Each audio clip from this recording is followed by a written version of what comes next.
Good morning, beautiful people. Okay.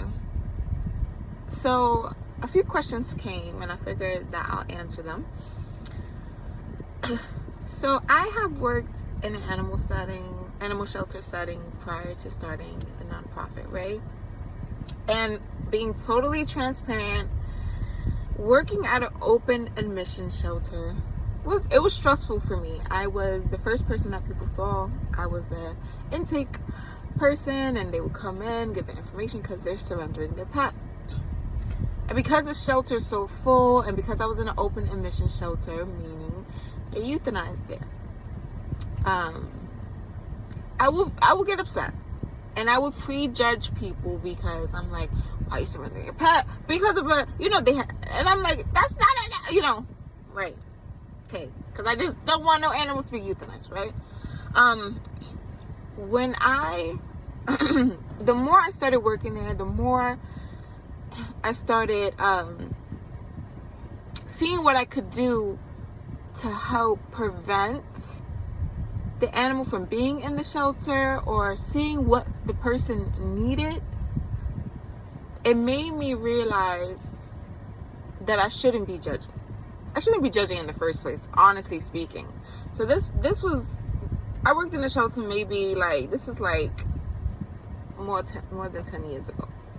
Anyways, and I'm bringing that up because I know we're human. We're not perfect. So I know sometimes in our head we could think things that we need it all for grace and compassion, right? And I bring this up because someone asked me a few days ago, if a person can afford a vet bill, why do they have a pet?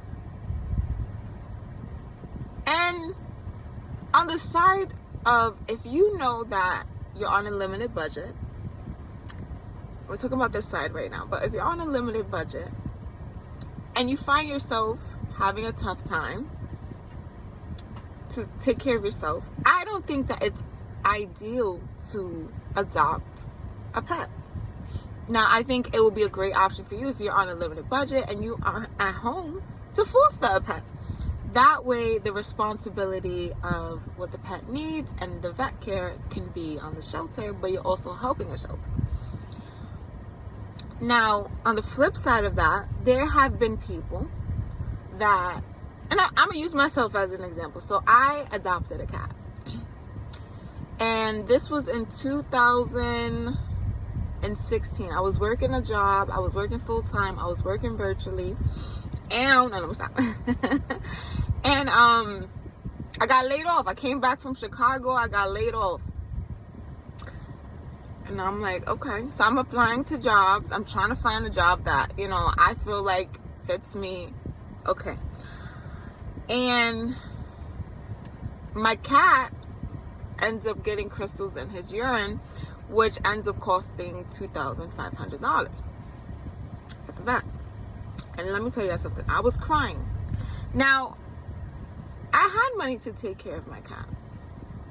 I wouldn't want someone to judge me or to be like, oh, so she doesn't have money to afford vet care. So why does she have a pet? You know what I'm saying? So I say that to say, before adopting a pet, I had in place financial stability. But life happens. You could prepare, and thank God I have savings. And then also the vet was like, okay, listen, she was very sweetest vet. Shout out to that lady.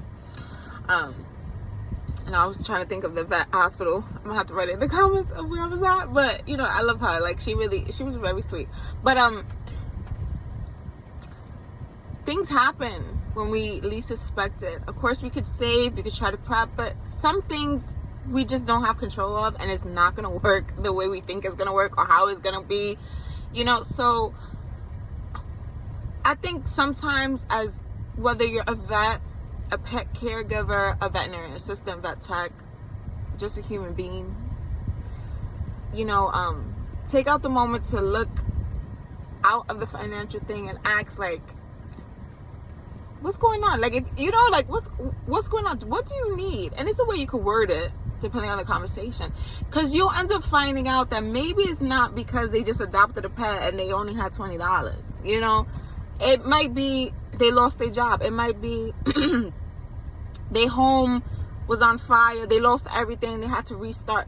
You don't know their situation. They may not be as stable as you are, and that doesn't mean they never were. So I think that instead of passing judgment, we need to have these type of conversations.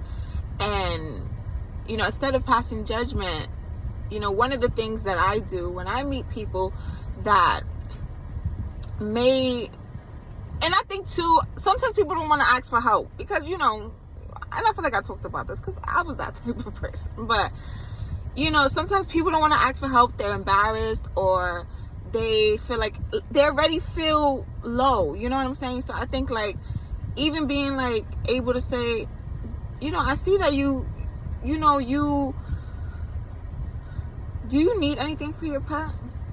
I know a list of resources. Like, that's what I do. Like, when I see people, hey, like, I see, oh my God, it's so cute. You know, do you need this? I have this resource sheet that has this information here that has stuff for humans and pets. Would you like this information? That way, they can look at it privately and consequently need contact. And if they need more information, they can speak to you if they feel more comfortable. And sometimes that allows them to explain their situation. You know, I think that when we go straight to judging, it's just straight, like, it's just so narrow-minded, rather than when you go towards offering compassion and just saying, listen, this is what the information that I have for you. It allows for people to feel that compassion, to feel like, oh wow, they're not judging me. And then you never know. You just never know. You know, they might open up, and then hearing their story, you either could relate, or you might know directly where they could go to help them. So we need to love each other, y'all. That's all I'm trying to say. Love each other. We all go through tough times. We all go through moments of wanting to give up. We all go through moments where we hit roadblocks, obstacles, challenges, where we feel moments of defeat, failure, embarrassment, shame, all of these feelings. So don't crucify somebody. Especially if somebody did that to you, I get it. You know what I'm saying? Sometimes we be like, I'm not going to be like the person that hurt me. And subconsciously we end up, you know, having certain habits or behaviors that we have to unlearn and say, okay, this is not who I truly am. But try your best to think before you react, because that can make or break someone's soul. You never know how far they already down the drain, in a sense. You know what I'm saying? Take care of yourself so you can take care of others and the planet and the animals. I love y'all.